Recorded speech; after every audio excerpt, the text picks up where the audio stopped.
Good afternoon, everyone. Thank you for joining us this afternoon, and I'd like to welcome everyone to our November Cabinet meeting here at Newport City Council.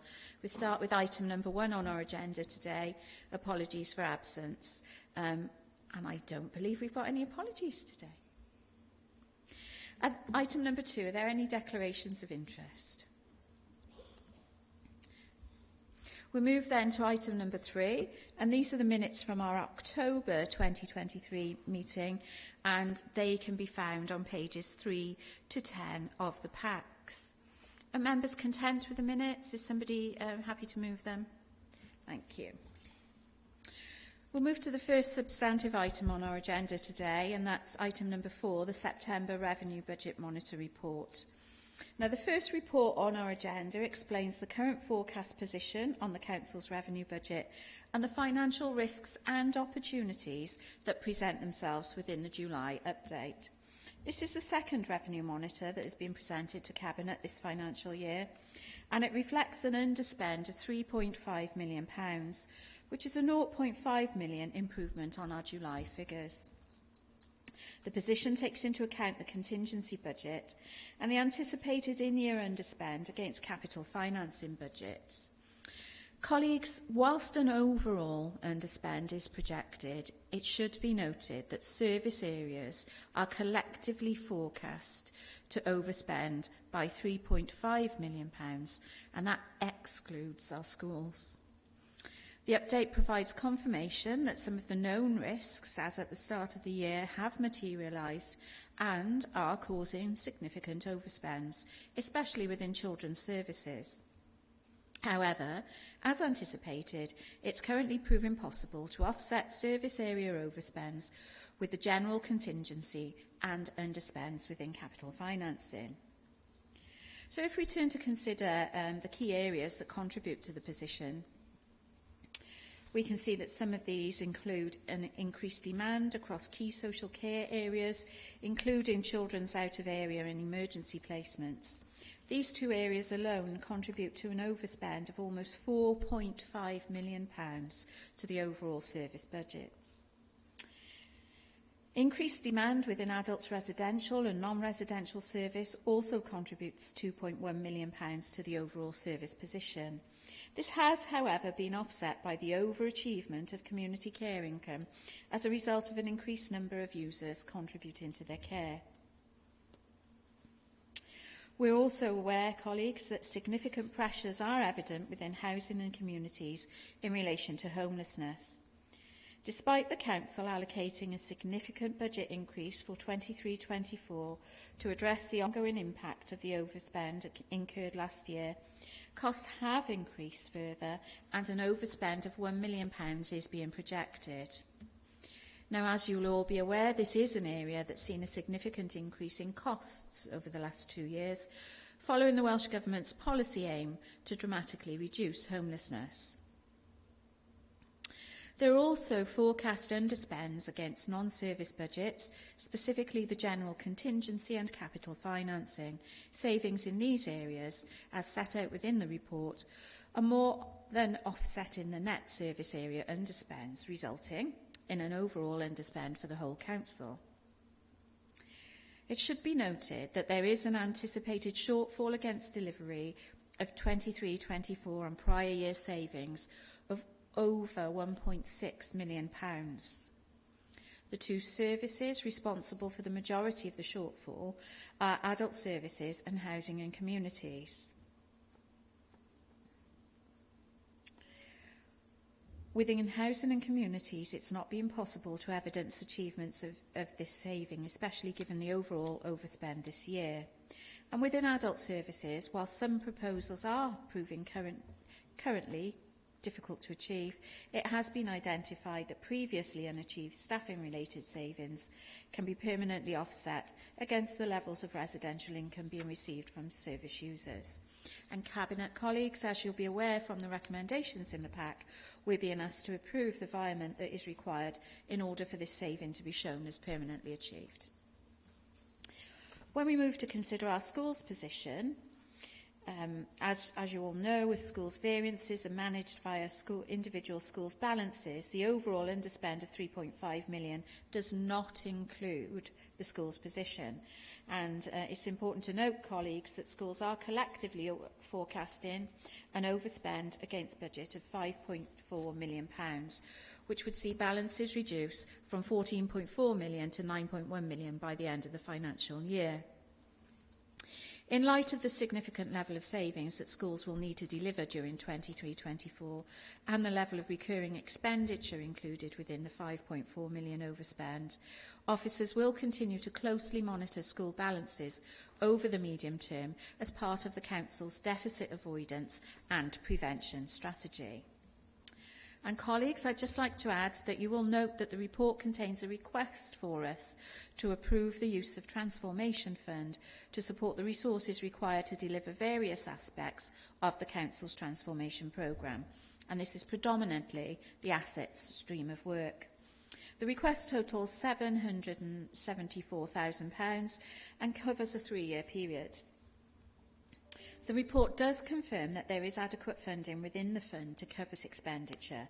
However, colleagues, it's also important to note the Head of Finance's comments regarding the need to prioritise the replenishment of this fund from any underspend this year to ensure that adequate funding is available for future commitments.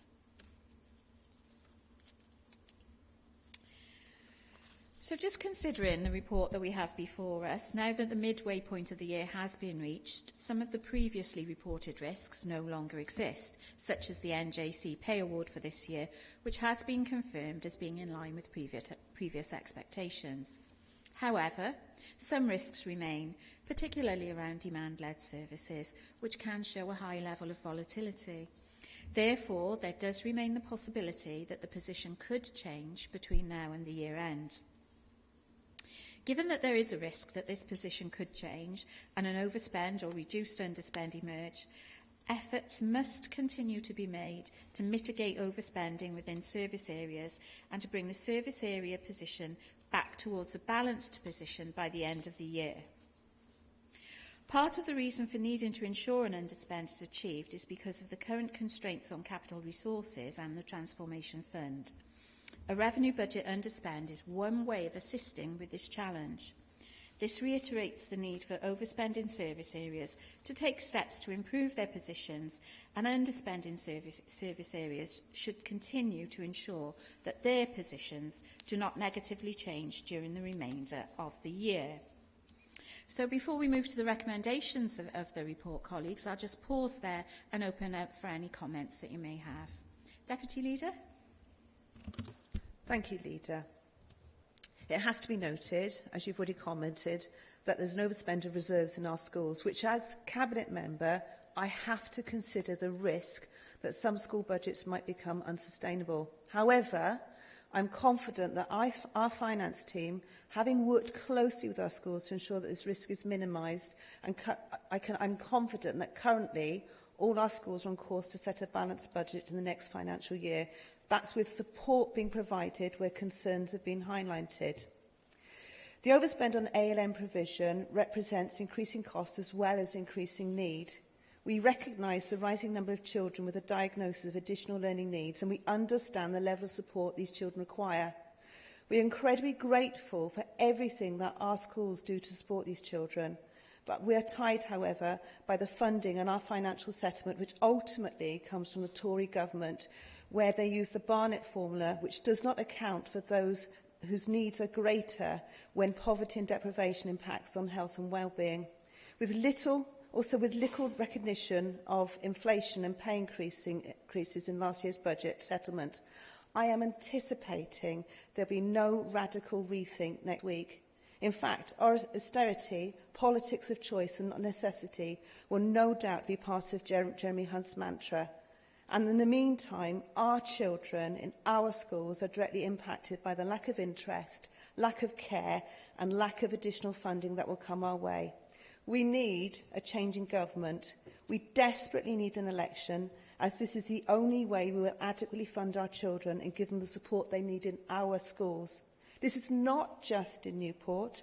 This is not just a Welsh problem. This is a concern that we're seeing in every local authority across the whole of the UK. Our morally moribund government are wholly accountable for this appalling state of affairs. Thank you, Leader. Absolutely. Thank you, Deputy Leader, and I'm sure that Cabinet colleagues agree wholeheartedly with those comments there. Councillor Petruni. Yes, thank you, Leader. I'm standing up. People might, I sort of want to speak because I fear people might see the underspend and get the wrong impression. And then think everything's hunky-dory, local government's fine, Newport's fine. You need to read the details of this and the revenue pressures on this council. And I just want to emphasise that point. I'll emphasise it every time we see the budget. If you look at our out-of-area placements for children, 4.1 million overspend. You look at our schools, 5.3. Money going to children in this city, rightly so. But it's pressures we have to pick up. And it's offset by capital financing. That might not happen next year. So it's important to people out there to realise, and others, it may be in opposition parties, to realise this looks good, but it's not good. There are a lot of pressures, and we know there are pressures coming down the line. And we can't emphasise that enough. Absolutely. Thank you, Councillor Petruni. And I think it is really important that there is recognition of the pressures that we face. And we do discuss it, don't we, every time that we get a report on finance. But we can see, we can chart that, and we understand what's happening. And of course, this all needs to be understood in the context of our statutory duties, which is so very important. Councillor Marshall. Thank you very much, Leader. And as you've already stipulated, some highlighted context issues around children's services, about placements and things, and that is important. Context is always important. And just to kind of reassure colleagues and those outside that as a local authority, we are readying ourselves for challenging times under the Eliminate agenda of the policy. So very much in support of the policy, but the environment generally, until we get to that point, is very challenging for us as a local authority, because as that happens, the number of placements become limited, and obviously then it becomes more expensive because the number, as said, is limited. But as that changes, officers have been working hard, reviewing ways basically to look at our assets that we have, to redevelop them and to look at new assets in order to combat this as we move forward within this. And hopefully the fruit of which should be seen hopefully very soon. And can reassure colleagues and those outside it is always top of the agenda when we do have meetings with officers. And just to make sure that, that obviously, we're meeting this challenge as much as we can on a day-to-day basis. Thank you. Absolutely, and thank you very much for highlighting that, Councillor Marshall, because I think it's also important that we recognise the excellent efforts of our staff here in Newport County. Newport County. Oh, what a slip. Right. So, that's it then. Well, that we recognise the efforts of the staff at Newport County and at Newport City Council in terms of the work that they've done around innovation in children's services. And I think this is really key, because it's the innovation that actually supports the Eliminate agenda. And we've got a robust evidence case here in Newport to demonstrate not only can we do that, that we can do it well. So, excellent. Thank you for highlighting that. Any further comments? So, there are a number of recommendations in this report, colleagues. Is somebody happy to move these acceptance? Yeah? Is everybody content to accept the recommendations? Thank you very much for that. We'll move then to item number 5 on the agenda, which is the Capital Programme Monitoring and Additions Report. And this is in pages 29 to 48 of your packs. It's our second monitoring report of the year on capital activity, and it provides us with an overview of the updated capital programme alongside the projected outturn position as of September this year. Now, as part of this, the report provides an update on the level of available capital headroom and also details the additions to the programme that have been identified and seeks our approval for these additions. So turning to the report itself, the first section outlines the movement in capital budget since the last report, which was presented to Cabinet in September, and this was the July 23-24 Monitoring and Additions report. The net value of additions and amendments to the current capital programme since then is 5.5 million, and the report contains a breakdown of these additions in Appendix A. As a result of these additions, as at September 2023, the current budget is now £90.3 million, which remains substantial and, colleagues, I have to say, will be challenging to deliver in full. The additions within this report include the addition of works to the Dufferin district heating system, totalling £3.139 million, for which the Council is liable. The report explains the specific accounting implications surrounding this, and we're specifically required to approve the retrospective use of capital expenditure reserve to fund the creation of the provision that will cover these costs. It's important to note that the balance in this reserve carried forward into this financial year will now reduce by £3.139 million. However, the overall level of capital headroom is no lower than it would have been, as this is the funding source that would have been used for these works had a provision in the 22-23 accounts not been required. Now, when considering the report, colleagues, it's also important to recognise the report does outline the level of slippage currently being forecast against the revised £90 million budget. Currently, a variance of around £8.8 million is being projected, the majority of which relates to slippage. However, the report notes that these figures are subject to continual review and may change between now and the end of the financial year. At this stage of the year, we're being asked to simply note the levels of slippage, with our approval only being sought at the end of the year as part of the outturn report. The report also details the level of capital headroom currently available, which can be used to support new schemes and emerging priorities. This now stands at £8.259 million, having decreased by £3.139 million following the addition of the Dufferin heating system to the programme. Whilst the level of available headroom is higher than it was a year ago, it should be noted that it only takes a few significant issues to arise before this is confirmed, and I think that's really important, colleagues, that we recognise this. The use of this needs to be very tightly controlled so the Council is able to respond to critical issues as and when they emerge. This will require clear prioritisation of only the most pressing and urgent issues. In addition, any opportunity to further increase the headroom will need to be taken so that it's possible to support as many priorities as possible and ensure sufficient funding exists to respond to any issues that do arise. Now, as outlined in the previous report, these regular updates now include information on the Council's compliance with its prudential and treasury management indicators. And as you can see, colleagues, in Appendix D of the report, the Council has been fully compliant with indicators as of the 30th of September 2023, and I'd certainly like to say a huge thank you to our finance team for ensuring our compliance, so thank you very much for that. So at this stage, colleagues, I'll just pause and open for any comments. Thank you. Deputy Leader. Thank you, Leader. I just want to say it's noted in the report in regards to education, some of the wonderful things have actually now been completed and work is progressing on. It's fantastic news that work's now been completed on the base leg school, and we've now got a brand new building, and that will enable and facilitate learning, new learning opportunities and outcomes for our children who live in that area. It's a real positive. But equal good news is the Whitehead site in regards to the works now continuing at pace in building our new Pilgwentley School, an area where there is great need, and that will impact very positively on those young children's lives. It's really great news that we're moving forward on that. But equally, once that's completed, there are plans for the existing Pilgwentley School, in that we can then open our Gwentley School, which is a seedling site currently. We're currently providing education in Clean. We can move and open that site, which will ensure adequate and appropriate Welsh provision for that part of Newport, a real positive.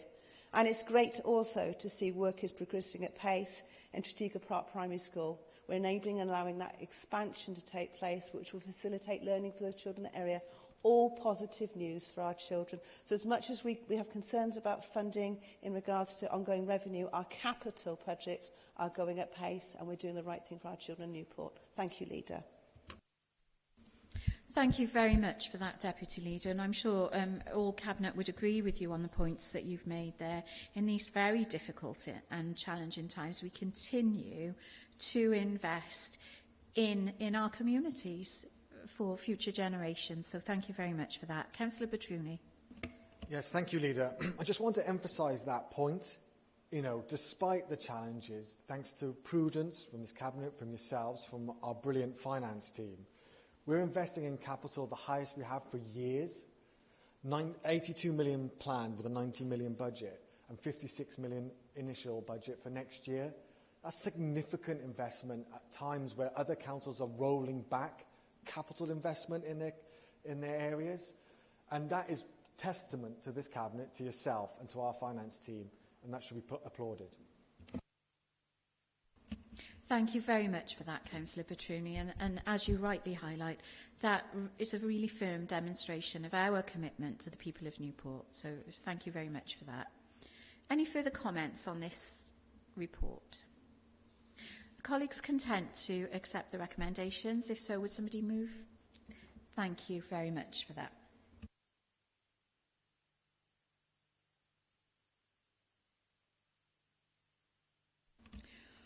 Move to item number 6 on our agenda today, and this is our half-yearly Treasury Management Monitoring Report, and you can find this on pages 49 to 66 of your packs. Now, as you'll be aware, this report outlines the Council's Treasury management activity for the first half of 2023-24 and confirms that the Treasury activities completed so far during the year have complied with the Treasury strategy previously considered and set by elected members. Now, as you'll be aware, this is the first of 2 reports that we receive on Treasury management during the year. The report includes the following information: a reminder of the Treasury strategy agreed, details of borrowing and investment activity throughout the year, wider economic considerations, so for example the current economic climate, a medium to long-term outlook for borrowing need, and it concludes with an examination of activity against prudential indicators, which, as we've already mentioned, confirm our compliance. The report before you was presented to Governance and Audit Committee at the October meeting and was endorsed by them prior to the report being scheduled for consideration by Cabinet. The key highlights include the level of borrowing, which at the 30th of September 2023 has decreased by 3.1 million from the 22-23 outturn position and is now 135.5 million. Now, this decrease is in relation to a number of loans which are repaid in instalments over the life of the loan, the redemption of 2 small Public Works Loan Board maturity loans at the end of September, which didn't need to be refinanced, and this was netted off by a minimal amount of new long-term borrowing that was taken out, totalling £300,000. At the end of September, the Council's overall borrowing also included a number of loans, which totalled 30 million, whilst in the first half of the year these loans were not subject to any change in interest rates. In late October, the Council received notification from one lender that there would be an increase in interest rate, and following advice from our Treasury advisors, the loan was redeemed by the Council. And this was because the revised interest rate was higher than the current rate and not dissimilar to current borrowing rates via the Public Works Loan Board. The Council does have sufficient investment balances available to be able to afford the repayment without the need for new long-term borrowing at this point. Moving on from borrowing to investments, the report confirms that the level of investments has actually increased by 7.4 million to 54.7 million. However, it is anticipated that investment balances will naturally reduce as the year progresses, mainly due to progress in delivering capital schemes. The Council's underlying long-term need to borrow, coupled with the need to refinance existing loans, means the Council will be exposed to a higher level of interest rate than experienced over recent years. Because of this, the Council will continue to defer the need to take out long-term borrowing for as long as possible. It is hoped that by adopting this approach, interest rates may have reduced from their current levels by the time new borrowing is required, reducing to some extent the impact upon the revenue budget of undertaking new borrowing. Any decision in regard to undertaking additional long-term borrowing would be made in line with advice from the Council's Treasury Management Advisors, and only where there was a clear financial benefit and need to do so. And the final aspect to highlight today, once again, colleagues, the prudential indicators. As you know, the authority measures and manages exposure to Treasury management risks using various indicators, and these can be found in Appendix A of the report. And once again, I'm pleased to highlight that we were compliant with those indicators. So are there any comments on this particular report? Councillor Davis. Thank you, Leader. It's just a short comment, really, and it's to give our thanks to our finance team, being led by Marian.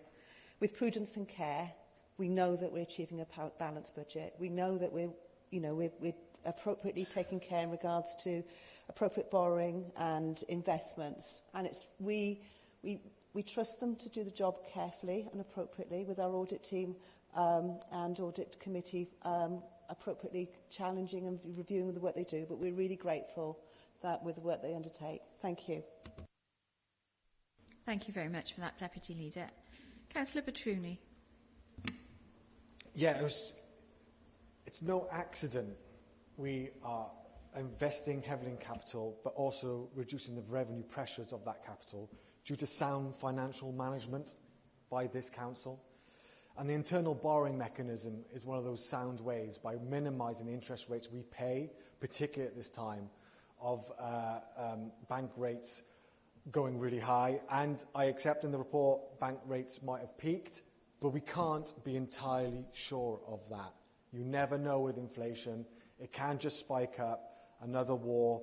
So to be prudent and to internally borrow as much as humanly possible to offset any increases in rates of loans, or hopefully watch those loan rates drop where we can borrow prudently in the future, is just sound financial management. Absolutely. Thank you for that, Councillor Petruni. Any further comments on that item? Are colleagues content to move the recommendations? Thank you very much for that. We'll move to item number 7 on our agenda today, and this is the Council Tax Premiums Report. This is on pages 67 to 74 of the packs. Now, colleagues, our next report deals with the matter of consulting with our residents on the introduction of a council tax premium applied to long-term empty property and second homes in the city. And this is planned to be an incentive to bring these homes back into use. Now, it should be noted, colleagues, that it will be for full council to determine whether or not we eventually do this. This report, however, is asking for Cabinet's agreement to start a consultation exercise with our residents in Newport on this issue. So if we just pause to reflect on the proposal that we have before us, what I would say to you, colleagues, is that it cannot be right that we have such huge demand for quality and affordable homes in the city when we also have almost 1,000 long-term empty properties in our city, and to a lesser extent, second homes. Now, we have been aware of this and we have introduced interventions to try and address this. We've already tried to incentivise homeowners to bring these back into use when we agreed to charge the full rate of council tax on these properties and ended the 50% discount that they previously had in 2018-19. Unfortunately, this has had limited impact. Now, as you'll be aware, colleagues, councils in Wales have the power to charge a council tax premium on certain properties, such as long-term empty properties and second homes, in order to meet various housing and community-related policy objectives in their local areas. The vast majority of councils in Wales have already, or are about to, introduce some sort of premium.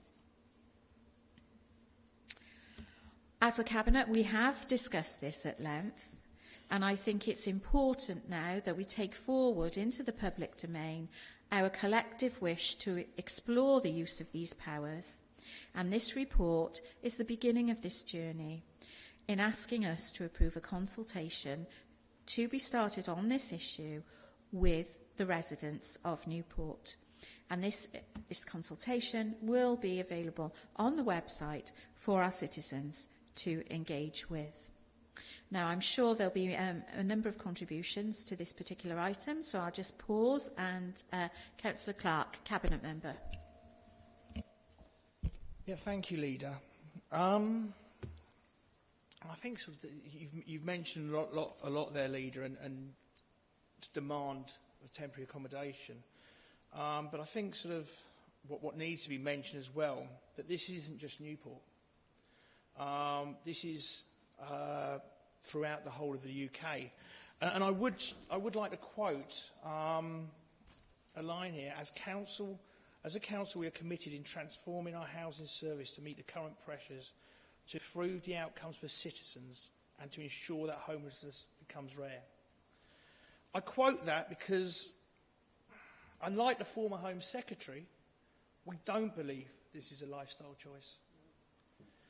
In fact, she and the Home Office have added to the issue by the lack of data and the fast pace they have pushed through the SAP process. This proposal, as mentioned, is to encourage property owners to put their properties back to use, to bring them back to use. So I would say, and I hope this proposal, and I believe, will be welcomed by the residents of Newport. And I'd finally add that if there is a consultation, which I really hope there will be, as Newport residents have always got involved in them, I would really encourage them to get behind this and put their thoughts forward. Thank you. Thank you for that, Councillor Clark. Councillor Harvey. Thank you, Leader. In support of my colleague, Councillor Clark, he works incredibly hard trying to fit a lot of people into one house. It can't be done. And when you walk around Newport and you see all these empty properties everywhere, I agree with charging the premium, but I would much prefer the house to be re-let to a family out there desperate just to get a roof over their head. I was in Cardiff today at Llamai's monitoring report for 22-23, and some of the stories there from the youngsters was absolutely horrendous. It's not just people who are homeless, and you're right, nobody chooses to be homeless, nobody wants to live on the street, and if anyone in the Conservative Party in Parliament would like to take up a challenge, how about you come and live on the street for a month, see how you cope with pennies in your pocket, like the people are here, and right across the UK. Wouldn't last 2 minutes, none of them. It's trying to get a balance, and again, if you want to keep your house empty, then you pay up for it. It's as simple as that, because out there, it's not just people who are homeless, it's people fleeing domestic violence. It's people fleeing all sorts of issues and fears. Is horrendous. And until people walk a mile in their shoes, they have no idea what that person has been through. So I fully support this, as I do my colleague, with the work he's doing. Thank you. Thank you very much for that, Councillor Harvey. Any further contributions from colleagues on this item? Councillor Hughes. Thank you, Leader. I just want to come in and say thanks really for bringing this forward. I think this consultation is really important. It's not just about raising revenue.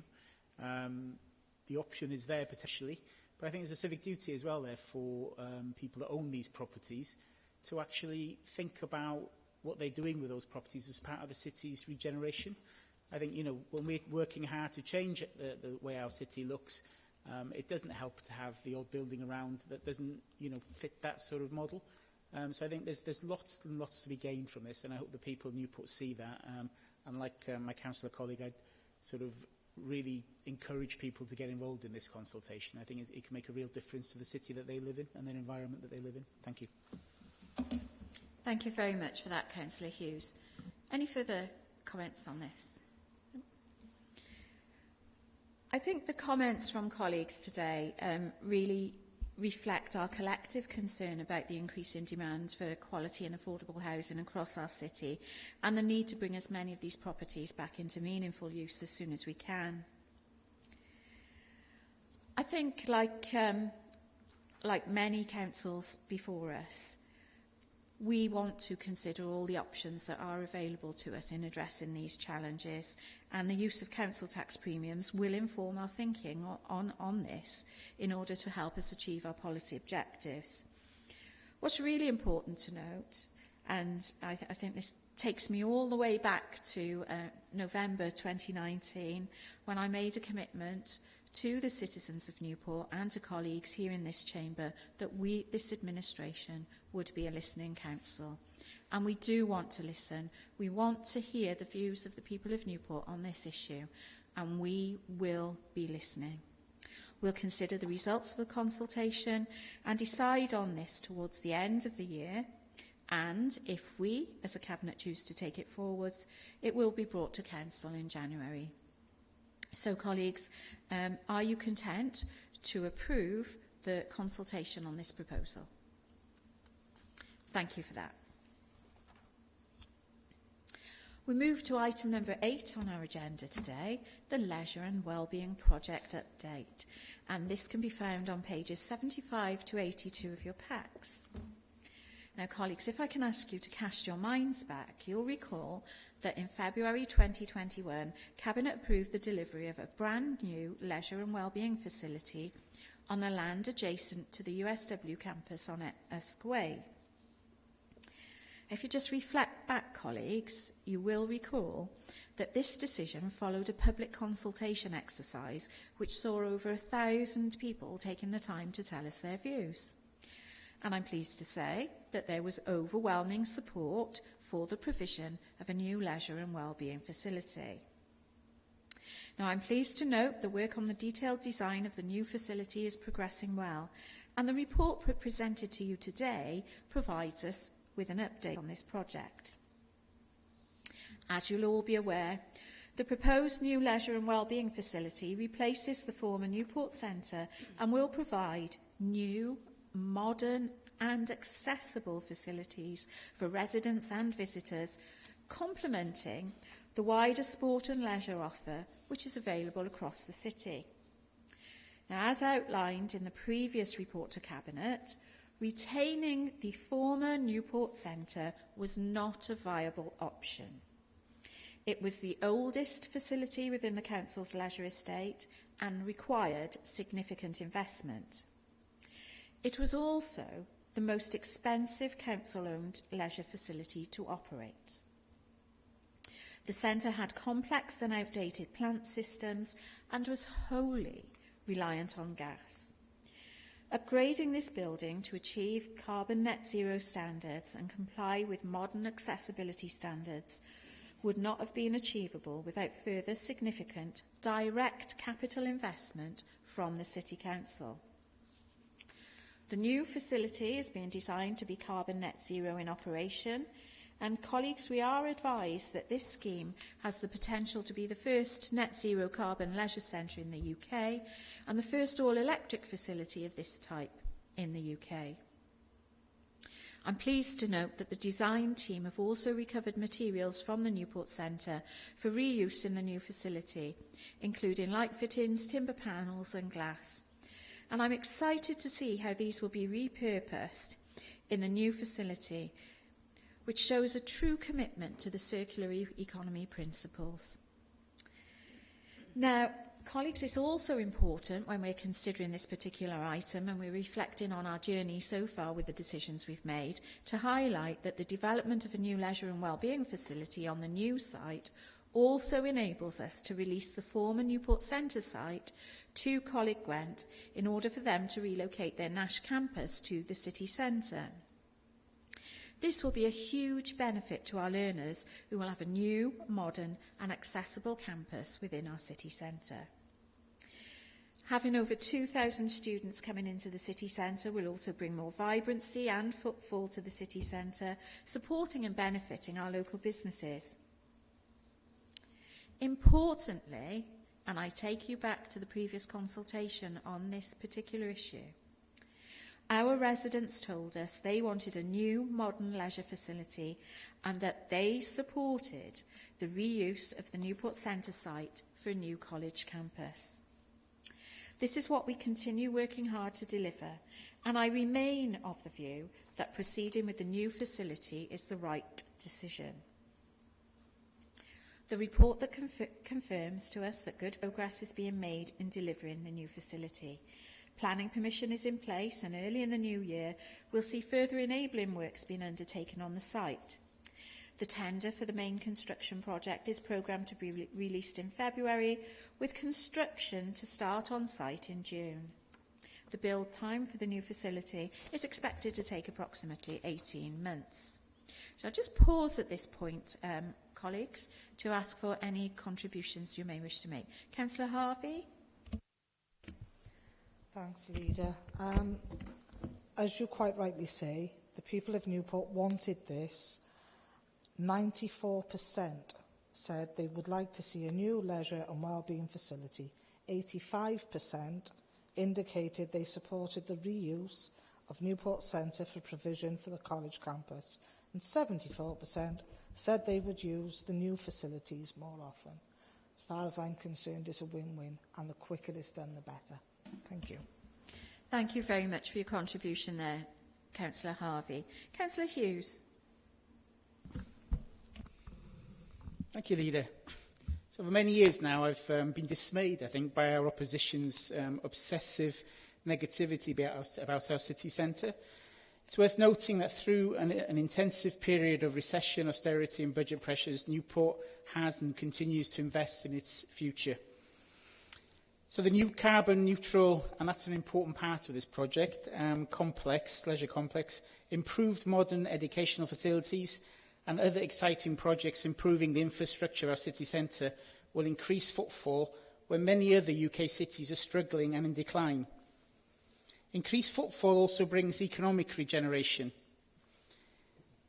Investment coming to Newport, which must be really dismaying to our doom and gloom merchants, who we know like to point their fingers. This is really positive news for Newport, a city that, despite the constant knockbacks and false hopes from Westminster, is delivering. And we're delivering on our corporate plan and on our manifesto promises, and preparing the way for what can only be a brighter future, hopefully with a new Labour government in Westminster. Leader, as we approach the building phase and acknowledge the many years of hard work by our officers under your leadership, Newport can look forward to landmark buildings at the heart of our city. Not casinos, Leader, but leisure, education and cultural hubs for all our residents and not a select few. Buildings that serve our people, and I'm sure will give the city a strong footing going forward into the future. Thank you. Councillor Hughes, what can I say? Thank you so much for your comments. Thank you. Councillor Clark. Great to follow Councillor Hughes there. And Councillor Harvey.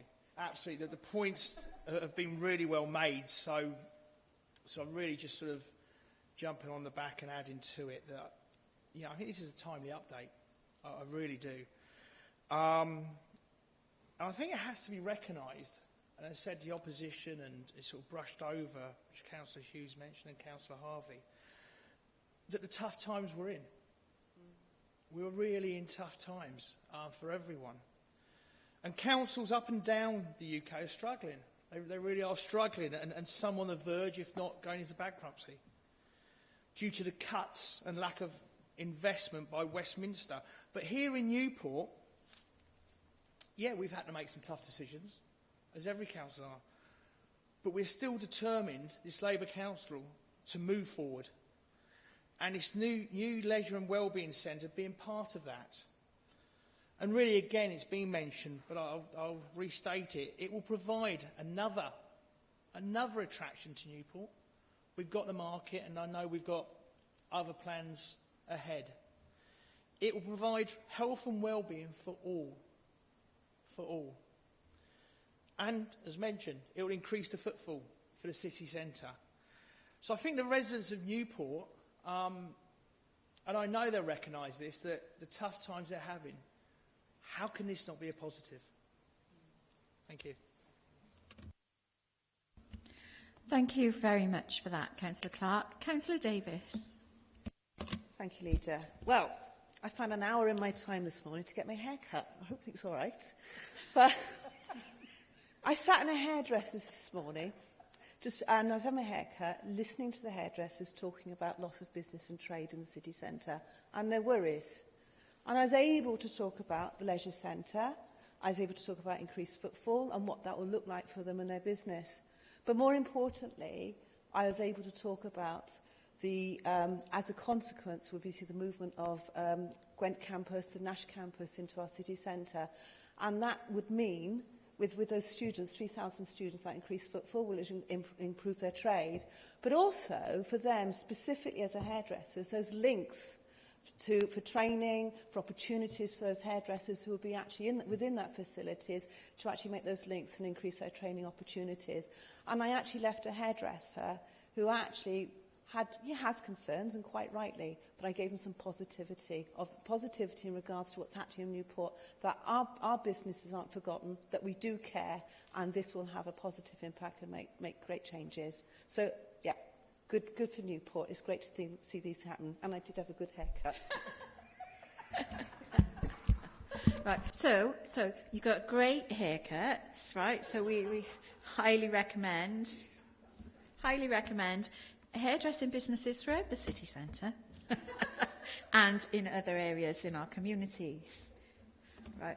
And of course, looking forward to next month. We know the start of next month, Small Business Saturday. So it is really important, colleagues, that we and our citizens of Newport and our officers continue to support those small businesses. So absolutely, what a very timely contribution. Thank you for that, Deputy Leader. And I think it's really interesting to listen to your contributions today, and I really thank you, Councillor Hughes, for reminding me and reminding us all today of some of the more absurd recommendations and discussions that have happened in this chamber at previous times, because you highlight here some of the really important aspects of our commitment to the citizens of Newport moving forward. Councillor Marshall, would you like to come in? Please, Leader, thank you. So it is pleasing to see, read, and hear the progress of what's happening there. With the changes already being visible, when I came back from Ireland seeing family, it was a big surprise, seeing the leisure centre completely disappeared. And it's like, hang on a minute, what used to be there? Trying to contemplate, but then also having the thoughts, not so much with the haircuts. I don't have much hair myself, be it ginger going on grey these days, but that's another story. But I think it's important to, add on about the significant change it's going to bring with the new college students coming in, the new contacts, the new opportunities. Because we're talking about city centres, the fact that the retail side is dying to a degree because people are going online and things like that there. It's a change in retail environment. However, it's about experiences. We're finding that people are wanting to go out and, have those experiences that you cannot have at a click of a button. People like having coffees with friends, going out for meals, going out for things, and this would just be one additional, kind of thing for people to go to, which would be fantastic and link in, but also have a really positive change to add in. So you can have your day at the leisure centre, you can have your meals or coffees, you can add in a lot of things, negotiate around the city centre, or encompass that to revive the city centre to a good degree moving forward, and hopefully be a new exciting city centre moving forward. And my colleagues already said, which I thought as well, about those learning opportunities, being in the city centre, allowing potentially more people to consider studying because it's closer to them in the evenings, things like that there, but also encourage them just generally for the access to get involved with the college students and maybe do apprenticeships and things like that there. So it's really exciting moving ahead, and this is just one part of it. Thank you. Thank you very much for that, Councillor Marshall. And I think you provide really a very powerful overview there of the changes that we're seeing across society and the way that we are trying to address some of those. And I think it's really important to note, isn't it, that when we talk about regeneration and we talk about significant change on this scale, what's really important to note is that this is about a long-term vision. It does take time, but it can and will deliver. And the benefits of a new leisure and wellbeing facility cannot be understated. And of course, colleagues, it will enable us not only to continue delivering transformational regeneration, as you've highlighted, within our city centre, but also to deliver a fit-for-purpose, modern and sustainable leisure and wellbeing facility for the people of Newport and, of course, for visitors coming from further afield.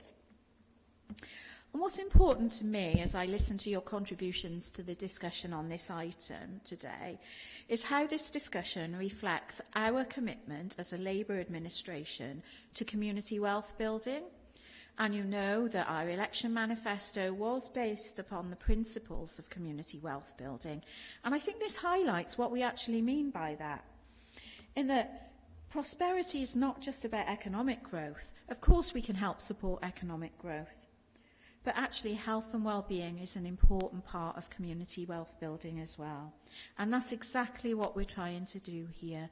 We're trying to support these changes and support the health and well-being of our citizens here in Newport, not just now, not in this current period, but for future generations going forward as well. And I think this project is a really, really strong illustration of that commitment that we have as a Labour administration to doing so. So today, colleagues, we've been asked to note the good progress which is being made delivering the facility, and I'm sure we all look forward to seeing development start in the new year. Oh, sorry, Yvonne, did you want to come in? Sorry. Thank you, Leader. I think many of these points have already been made, but this is going to be an energy-efficient facility, which is particularly important for swimming pools because of the high energy usage. I commend the officers for their work on this project because this leisure facility will meet net zero operation standards. This means that with the use of air source heat pumps and energy efficient measures, there will be no requirement for gas in this building. This will be, as already been mentioned, one of the first net zero carbon leisure centres in the UK, and it's great to see Newport City Council leading on this. I'm pleased to note the progress on this project, as we all are this afternoon. Thank you. Thank you so much for that, Councillor Forsey. And once again, you know, this is forward-looking, innovative, and absolutely is about sustainability going into the future. So thank you very much for highlighting that. Any further comments? Everyone happy to note the report and the progress with the leisure facility? Thank you all sincerely for your contributions today. Thank you. We move now to item number 9 on our agenda, which is our annual digital report for 22-23. This is on pages 83 to 124 of your packs. And the report provides us with an assessment of the digital programme for the Council and highlights where action is required to deliver improvements.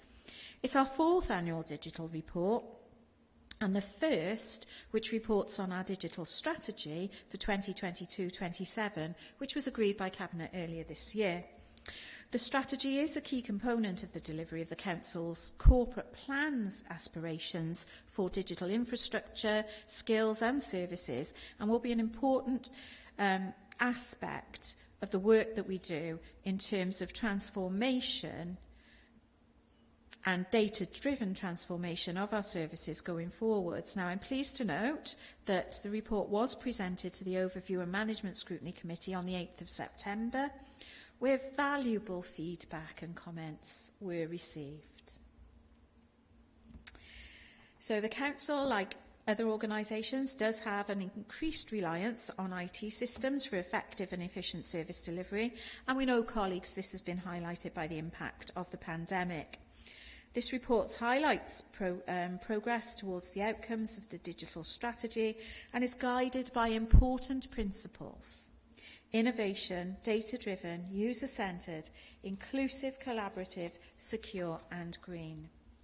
Now, the strategy's got 4 themes, and the report outlines some of our key achievements against those themes. So before I go any further with this, I'd just like to pause and invite the Cabinet Member to contribute. Councillor Batruni. Thank you, Leader. I just want to start with thanking the team. The team faced, like many councils and many teams, a huge change with the pandemic and the sudden need to rapidly upskill and upscale the digital offer of this council. And they did a tremendous job. I hadn't been elected at that point, but everyone raves about what a great job they did during that time. And they continue that work post-pandemic. And I want to commend them for their efforts so far. As the leader mentioned, the report highlights many of the great things that have taken place and are planned to carry on taking place. And I just want to highlight a few of those areas. One of the main issues when I got into post was the website. And we are nearly there. And I hope to, in the near future, show to colleagues and yourself, Leader, the great progress made on the website, particularly around accessibility issues, and being able to open it up and ease of use and updated information to meet the 21st century needs and demands of our citizenry across the city. But in the year, we've seen some great projects like Smart Home, which I know many colleagues have visited down in the market. We've made some great strides in RAP, which is Robotic Automation Process, which is about streamlining our services and efficiency and reducing unnecessary burdens within the council. But I've heard colleagues in the Labour group, but also in opposition parties, concerned about those individuals who are not digitally connected, those who may not feel confident on digital platforms. And we hear those voices, and we haven't dismissed them. We've taken on board all those views, and we've made great strides in making digital inclusive. For example, making free public access, free Wi-Fi access in public areas across 50 public buildings. We've also rolled out courses in-house, and our adult community learning team delivered a range of courses accredited across the city on ICT and digital skills. We've also, and I'm going to sound like a geek because I am, Leader, around data and collaboration. It's boring to most people, and I get why, but in this 21st century, that is where it is at. Collaboration and data. And we are at the forefront of that agenda, as you know, Leader. And we have Monmouthshire visiting us in a couple of weeks to talk about further collaboration with us and them to enhance the offer for us and for them, and to build on the great work of our intelligence hub, which is Wales leading, in my view, and setting the gold standard in Wales for how to utilise data to maximum effect. We've also made great strides on SRS, both for its delivery of services, its migration to cloud-based systems, which is wholly welcomed, but also going forward, setting out a plan for driving SRS now and in the future to benefit not only this council, but the residents in this city. So some great progress, more to come would be the message. Thank you, Councillor Batruni, and thank you for the guidance and the leadership that you've shown with regard to taking this agenda forwards for the City Council. Thank you. Deputy Leader.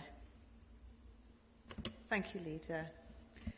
Noted in the digital strategy report, I was really pleased to see that the EdTech grant of £567,000 has been effectively used to support learning in our schools, and this included 924 digital devices as well as projectors and digital screens. These are all vital components to help access learning. But it's really especially reassuring to know that the school's IT strategic group, formed by our very own Karen Keane, continues to function and is continuing to work closely with SRS to ensure that any purchase is evidence-based and is being informed by digital developments in education. Thank you. Thank you very much for that, Deputy Leader. Councillor Marshall. Thank you very much, Leader. As you're probably aware by now, most of my colleagues are, I have a deep interest within this area of digitalisation and also within the digital strategy. The speed at which technology is developing is absolutely phenomenal. What we had yesterday might be different in a couple of days' time. It's really staggering. And it's really good that the annual report sets out some ambitious work that's done under 4 sections, and the work to get there is with this fast evolving technology moving forward. And as my colleague, the Cabinet member stipulated of the area, to best support our authority and its officers, but also to make sure that we do the best for our residents with that technology as well. And to basically to make sure that we're the best in Wales where we can. And things like automation, being a great tool to try and free up some of the staff time in order to make sure we're doing the best. Basically, the change in mobility and hybrid teams and phones as mentioned. And residents' ability to access more from our services, like the libraries, things like that, in order to encompass more stuff online, like never before. And on a personal level, it's really great to see some of this stuff actually mentioned in the Strategy Annual Report, along with Councillor Hughes, about certain grants that we've got from Welsh Government for broadband in our care homes, and being able to basically see those residents having a watch of the old sitcoms and stuff like that there. Not that I'm saying I'm old enough for some of them, but myself, but Hello, Hello and things like that there. Hello, Hello, things like that, sitcoms and others. And also music to remind them of the old days, which is absolutely fantastic. And it was really heartwarming to see them enjoying it and to kind of reminisce, but remember when sometimes they might not necessarily remember things today. It's really, good to see them bring back some memories, definitely on a personal level. And this, along with the Smart Hub, allows people to start seeing them maybe have the ability to stay at home in the communities a lot longer than what would have otherwise previously have been, which is also good in that way as well for people's confidence, people's just general dignity out there in the communities as well. So it is exciting. Things for the future, like the website changes, the app changes, and basically looking at, noting the safeguards as well, because the fears of human interaction, where that lies. So it's good to have that knowledge that the governance is highlighted in there, it's known about, it's worked upon. So as a digital city that we pride ourselves on, we should and will punch above our weight with the work being done, and I look forward to the future on this, and well done on the report to all involved. Thank you. Thank you, Councillor Marshall, and thank you for illustrating some of the great work that's going on across the city, using technology to really help people have fulfilled lives. So thank you for highlighting that. Councillor Clark. Thank you, Leader. And like Councillor Marshall, I probably haven't got the in-depth knowledge that he has. So really sort of making this very short, the reliance of IT moving forward now and in years to come is so important. And it's great to see the positive progress which has been made. And as Councillor Petroni mentioned, the officers and the involvement of all the teams, this wouldn't happen without them. But I think you touched on it as well, Leader, and I need to touch on this as well, that it's got to be recognised, the leadership and the effort and the determination that Councillor Petroni's put into this to keep it there, and from our side, I think it should be recognised. And I know, moving forward, this can only get more and more positive. Thank you very much for that, Councillor Clark. Thank you. Would anybody else like to comment on this? Councillor Hughes. Thank you, Leader. I'd just like to support Councillor Marshall as well for what he said of how he's transforming social services provision. But also, I think, people think that local authorities are quite short-termism in the way that they plan and think. And I think, it was only this afternoon I was meeting with Councillor Petrini's colleagues, looking at how we use precise data to look at how we design services in the long term. And I think people don't really realise that councils plan services for the 5 and 10 year and long-term period as well. And I think having that precise data at our fingertips really does help us in designing and meeting the needs assessments that we have of clients and our service users in the future. So I think there's a lot of really great partnership working going on within the Cabinet and within the Council and between different offices. And I think it's just to note that, really. Absolutely, Councillor Hughes, and I'm really pleased to hear you emphasise the amount of partnership working that is going on around this for the benefit of all of our citizens. On the subject of our citizens, what I would like to say is, from a personal perspective, I'd like to thank those people who've come forward to help support with the website development. I know we put a call out to our residents to ask them if they'd like to be involved in that. And I just think it's so important to have service users engaged in the development of services going forward. So a huge thank you to those people who've put themselves forward to support us in the website development. It is much appreciated. So if there aren't any further comments on this item, colleagues, are you happy to accept this report? Thank you. We move to item number 10 on our agenda then, which is the annual Compliments, Comments and Complaints report, and this is on pages 125 to 148 of the packs. Now, the report provides us with an overview of how, as a council, we manage compliments, comments and complaints, and also highlights and sets out our performance over the last year. This is broken down by service areas, complaint types, and highlights key trends and themes drawn from the data. The report also reflects on lessons learned for the Council and actions taken to deliver improvements. This item was presented to Governance and Audit Committee on the 29th of September, where valuable feedback and comments were received from members. Now, the report itself details these compliments, comments and complaints separately, and some of the key points relating to these are the number of complaints in different service areas and how the Council is also raising awareness with service users of how to raise a complaint should they wish to do so. I think it's this point, before we cover any further detail of this report, I'd just like to invite the Cabinet Member, Councillor Petruni, to comment on this particular item. Thank you, Leader. And building on my point earlier about data and collaboration and your point about being a listening council, this is absolutely fundamental to that agenda. Understanding where people have issues, but also when they're happy with the service, and I know some colleagues are going to talk about that, is critical to us and our understanding and our constant drive to improve.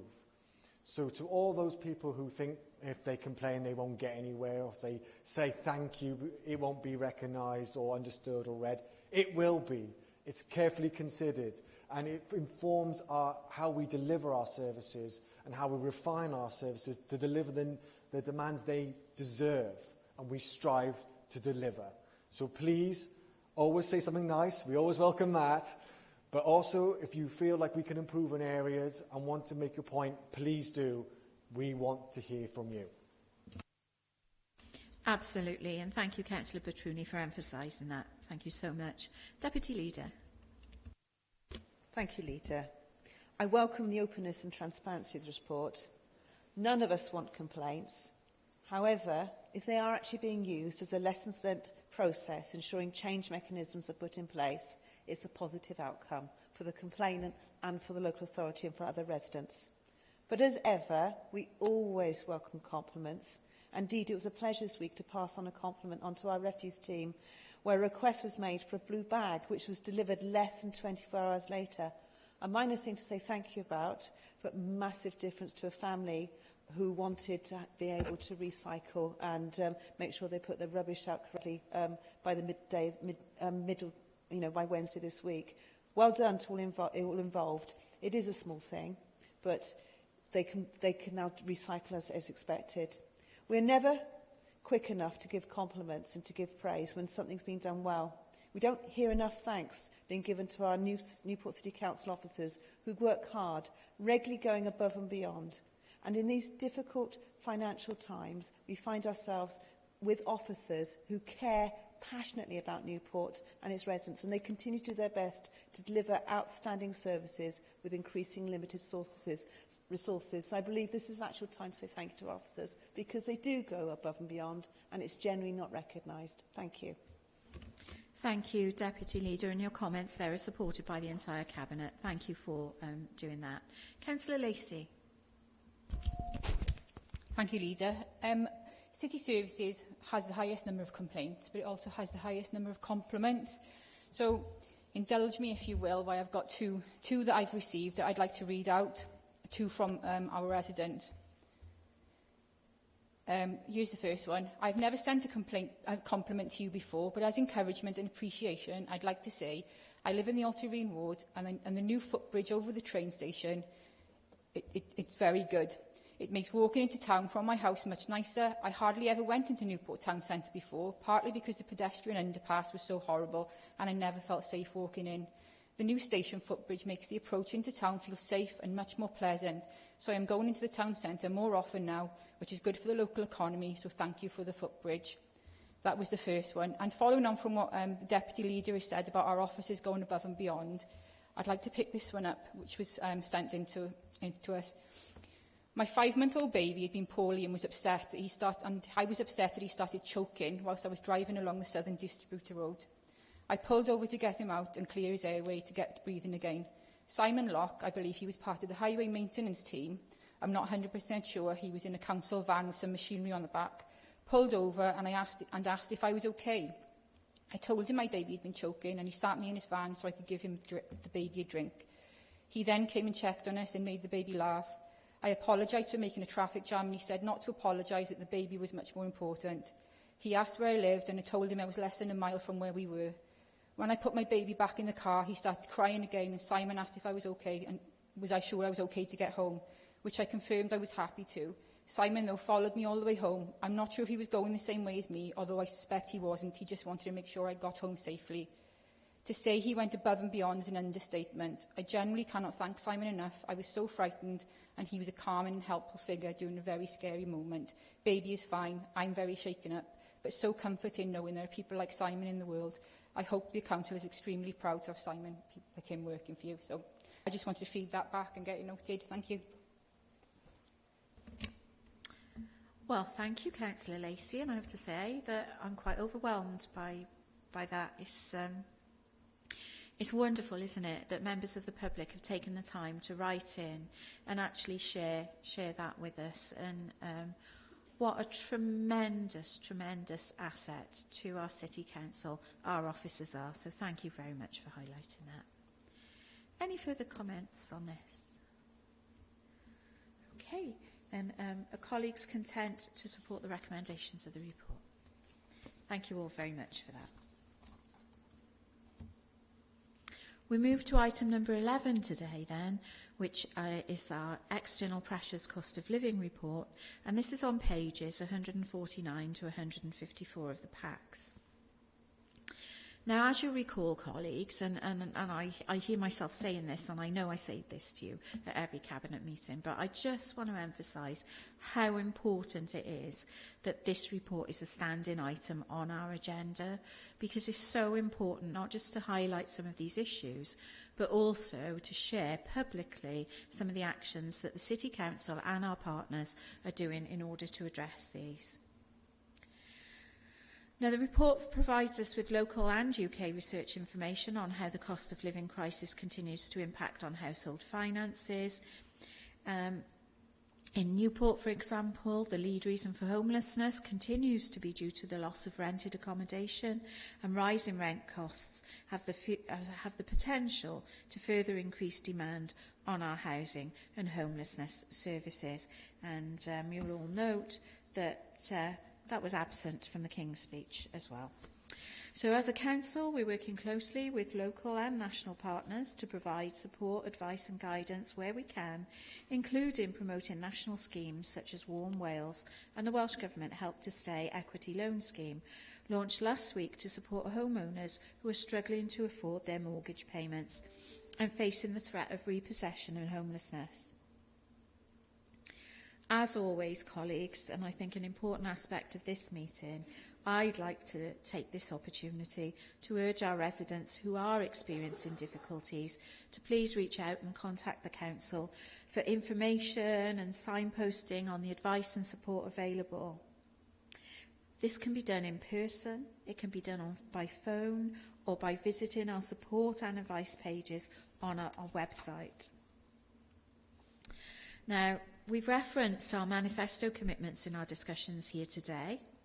And I'm pleased to mention that one of those very important commitments, our commitment to Newport becoming a living wage city, is moving forwards. The importance of this commitment was reinforced by the announced 10% increase in the living wage, estimated to benefit over 22,800 workers here in Wales.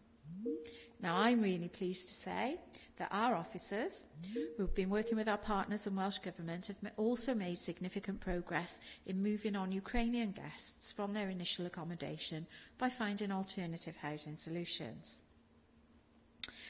And a few weeks ago, I was delighted to open the formal launch of the Building a Fairer Gwent report event at Lycett's Institute, which further ignited the regional commitment to address health inequality across all of our communities. And that's a really important commitment for us going forwards in terms of the partnership work that we do. And I would encourage all colleagues to look at the evidence base that's been developed to support that. It really is very rich in data, and if you're not inspired to continue with our agenda after that, then, you know, I can't think of any greater inspiration myself. So as leader of the Council and as chair of the One Newport Partnership, I continue to advocate for partnership working as being vital in supporting our residents and businesses.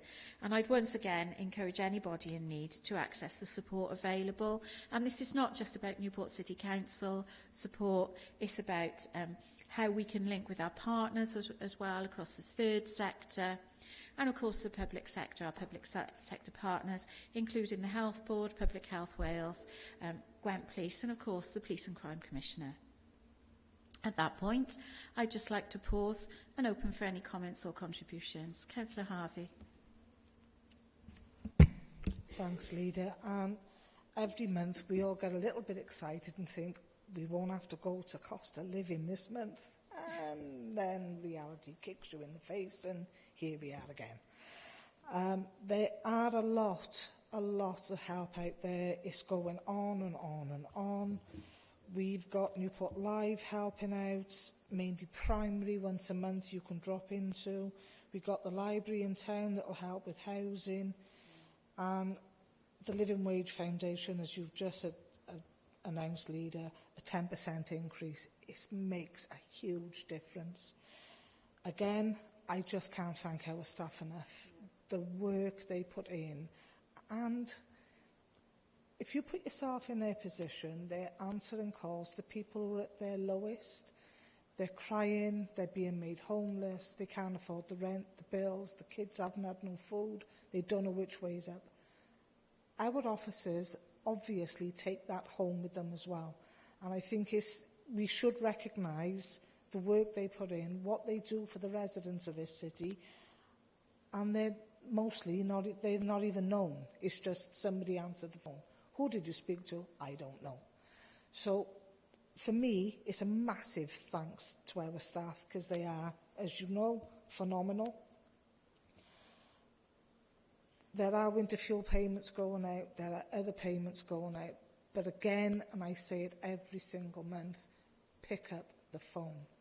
Doesn't matter what ward you're in, phone a councillor that you might know, a councillor that you don't know, phone the civic, go into the library. There is somebody out there that can help you and will help you. Thank you. Thank you very much for that, Councillor Harvey. Councillor Petruni. Thank you, Leader. I feel like Councillor Harvey is just a kick in the face, and it's really depressing. And it's only when you're surrounded by officers, as Councillor Harvey talks about, who committed to fighting the injustices in this world, and this cabinet, and your good self. But the news just is unrelenting, isn't it? Where a recent report from the Joseph Rowntree Foundation found 1 million children were destitute last year. It's Dickensian and an absolute disgrace. That is, to put in context, someone living on £85 per week after housing costs. £85. I don't know how you do that. I'll be honest, I don't know how you do that. It's not possible, is it? To feed yourself, to clothe yourself. And it's no longer a rare occurrence.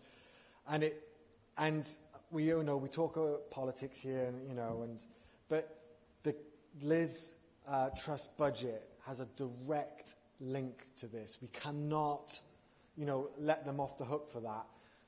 Her crazy budget, which led to the huge crisis in the finance markets, which led to our sudden hike of interest rates, and not the sole thing, but a sort of big contributor, directly led to borrowing costs being higher, so people had to pay more to finance their day-to-day living, but also on housing, where people suddenly were either priced out of owning their own home or affording their mortgages as the new rates kicked in, which led to a decrease in supply, which has led to a huge spike in Newport, but elsewhere as well, in rental prices, driving homelessness, which is, as my colleague Councillor Clark said, is not a choice. And we can't let them off the hook, Leader, and we shouldn't let them off the hook.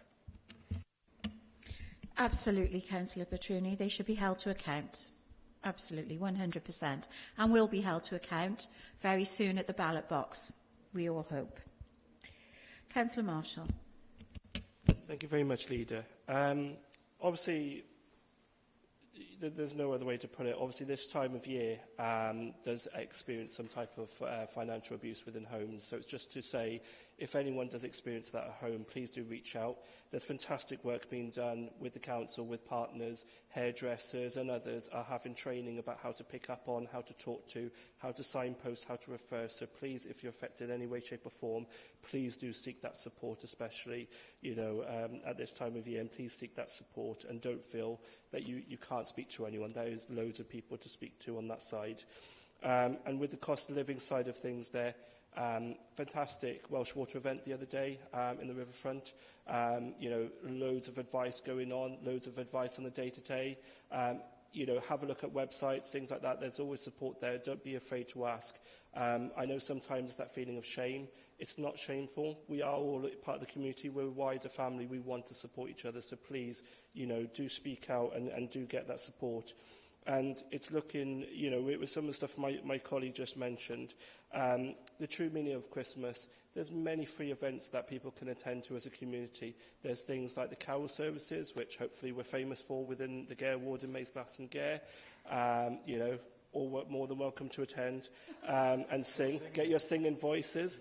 But it's that type of thing. It's more about that Christmas spirit, about being together, having that wider family around us of our communities and not having to worry so much about those material goods that obviously sometimes is the, I can't afford it. It's about coming together, which is the most important thing at this time of year.